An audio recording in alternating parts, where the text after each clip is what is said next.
Have you noticed an increase in paid content coming from political parties? It might be more ads on Facebook, or big billboards popping up in your communities, or lawyers arguing that your pedophile president should get name suppression before the election to not tarnish the name of your party and limit your ability to be elected. Sorry, that was 2023. There's lots of ways that a party can spend money, and the next few months are big spending periods because they're not covered in election spending laws. By law, there's a regulation period for spending here, which starts on August 7 and goes all the way through until midnight the day before the election. All spending is tracked in that period, and it's limited, so one party with a giant war chest theoretically doesn't have an advantage over another. And there's even laws around little things that you might not consider, like posters, for example. Anything that actively encourages people to vote or not vote is considered an election sign, and that falls into the regulation rules. It's got to have a promoter statement, and the cost has to be recorded. If a sign mentions a name, for example, that goes on the candidate's expenditure list, and if it doesn't, it goes on to the party's list. But a candidate has just over $36,000 that they're allowed to spend. The party has $1.5 million. And they have proxies, outside groups that are encouraging you to vote for them as well, and they have a budget of just shy of $500,000. And all of this is legally tracked and reported on after the election.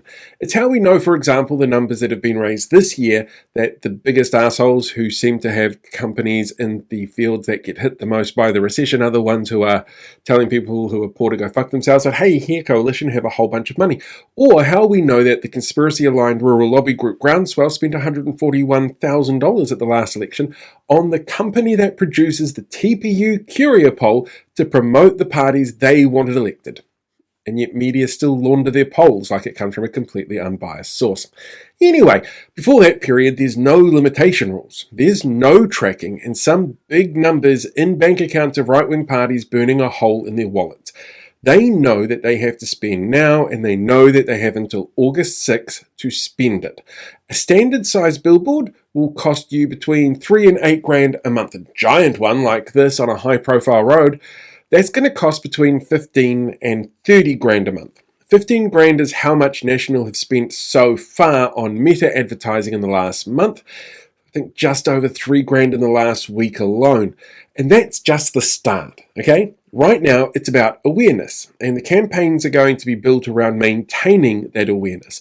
Once the budget is over, because it's going to be an austerity budget, it's going to be about as popular as Winston Peters at Drag Brunch, it means that the pre-regulation advertising is going to go into overdrive. You are not going to be able to go anywhere, online or offline, without seeing some kind of promotion for one of these rich right-wing parties.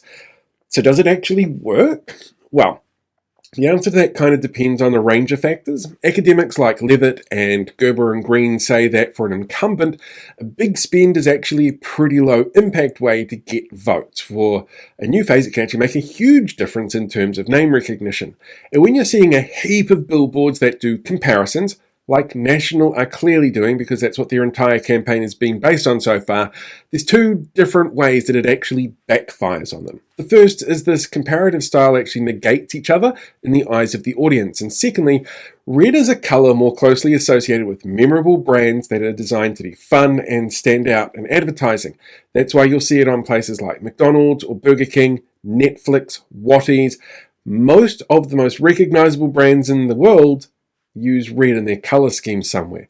And because when we're driving, we're not sitting there trying to read, because that would be dangerous, the colour that jumps out is actually something that people pay attention to, and this could backfire on National because, well, they don't think these things through. There's also research out there by Laserfeld who shows us that for most voters, they've already got a predisposition towards a specific party. So advertising is more to get those who wouldn't vote activated to vote. And it works kind of like a primer to tell voters what issues are important as set out by the political parties who promote on areas that they think they're strong on. That's why you'll see National talking about being tough on crime. They're not, but they tell people that, and that's the messaging that comes through from people who are like, should I vote National? They say they're tough on crime. even though other people will tell them that they're not. And when it comes to New Zealand-specific research, there's some unique findings in there as well. Voters actually respond here better to door knocking and direct contact with candidates than they do with billboards, and we connect better with authenticity than a polished look for marketing. We tend to see more shifts towards parties that use their advertising to show that they listened to voters, not what they achieved. So ads like this where National goes, "We're helping people in a cost of living crisis," and then in a separate section says there's an extra $50 a week, so it can be argued the two are separate and therefore not actually taking credit for something legally required for them to do every year, but they keep trying to take credit for every damn time. Sorry, that has less of a long-term impact on undecided voters than a candidate actually showing up on their doorstep or doing a street corner meeting. So, how do we counter all of the money? After all, National is sitting on about $11 million apparently in their war chest, and if they were to spend the absolute maximum on party and candidate budgets in the regulated period, that's still going to cost $3.5 to $4 million. That's a lot of billboards and Facebook ads that the rest can be spent on in advance, and let's face it, they're never going to spend it on things for the wider public that's actually any good, like the $2.2 million that they cut for sexual health screening outreach for hard-to-reach populations, or the $5 million that they cut for being able to help remote and low-income communities set up small-scale renewable energy projects. I can't see why they would ever spend money on something like that. So, what you should do from here on in is report any advertising that you can say is definitively false. So that includes claims like National reduced ram raids, or crime victimisation numbers were brought down, or inflation came down because of National, or benefits and super payments went up because of National, because that kind of thing was legislated. That's false advertising and therefore a breach of advertising standards. And if you see or hear anything like that on broadcast, until the BSA pops out of existence, you can raise issues there around fairness and accuracy as well. You can also refuse to have signs and billboards on your property or of parties and candidates that you don't like, or you could offer that space to parties and candidates that you do like. You could share media that the parties and candidates you support are in. It might be a podcast or, an episode of 7 Days or a TikTok. Using your voice and platform, whether it's big or small, and sharing why the message is important to you, that authenticity is a key to helping push against the bought and paid for slick campaign narrative. And make sure that you're following news outlets and political content creators who also share messaging you resonate with, or at least trust on some level. Because that authenticity, the way government impacts you, your whānau, your friends, your day-to-day life, that's the bit that fights against giant billboards and social media ads over the next few months.